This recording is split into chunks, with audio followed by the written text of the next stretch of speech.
Do is I have him starting in this position with the head of the racket low. And the one thing that we're gonna focus is we know that the left hand is gonna go top to bottom, then high.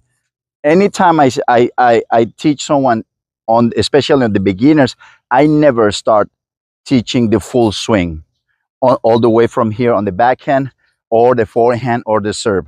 I go from making the swing very short, pretty much almost making contact with the ball, and then we start extending it until we get to full swing. But talking specifically about being more consistent hitting top spin or hitting the ball flat on the backhand, this is what we do. I start with them with the racket in this position.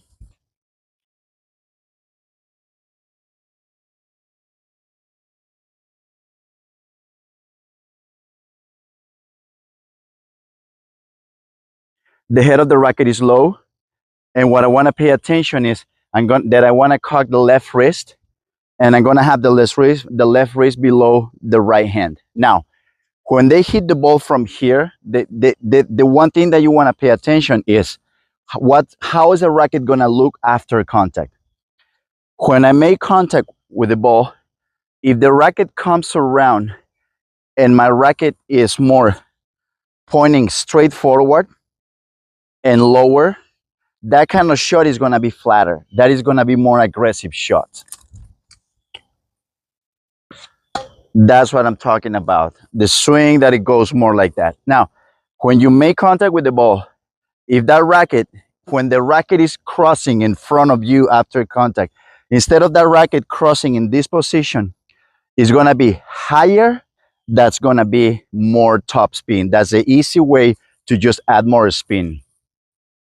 This is how you want to look at how you want to look when you put more spin on that ball. I'm going to stop the racket in front of me so you can see the difference from the flat ball to the ball with top spin. So if you notice, the racket goes more upward, and when it crosses in front of you, the more you see the strings, the more you're going to brush. Just remember, after you make contact, how is the racket crossing in front of you? If it's crossing lower and with the strings closed, with the tip of the racket pointing forward, that's going to be you accelerating more forward and flatter. If that racket looks more like it's crossing higher and you can see your strings, that's the easy way to brush.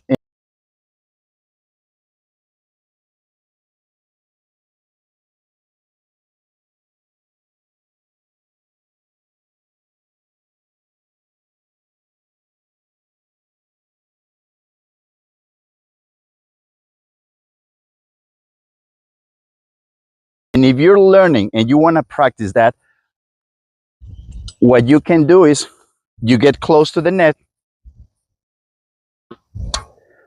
and you stop the swing here. You can even emphasize on finishing in front of you here. And if you notice, my racket is almost facing me completely. It's not closing and it's not facing this way.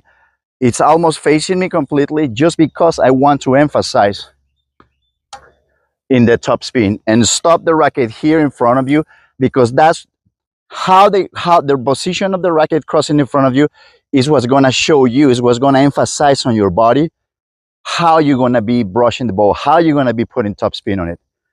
Another reason why I like to teach it, and I say go with a short swing and slow, is because I want to hear the strings moving. I want to hear the top spin on the racket. This is a shot with no top spin. This is a flat one. See, and the racket finishes lower here. And this is more the guitar sound of the strings when we're brushing. When you practice any ground strokes, you break it down and you start from the beginning, shortening the swing and then expanding it. And you go slow, your body memorizes much better. If you happen to have any bad habits like getting too wristy or stuff like that, it's gonna be much more difficult to do it, to get rid of those bad habits when you're practicing the full swing. Break it down, start from a very short swing and then start expanding it It's like a reverse engineering, and you're gonna start going slow. That's when the body memorizes much better what you want to do, and it's easier way to catch what you want to do. You want to focus on the sensation. Try not to give to yourself like a ton of instructions. It's more, remember the sensations.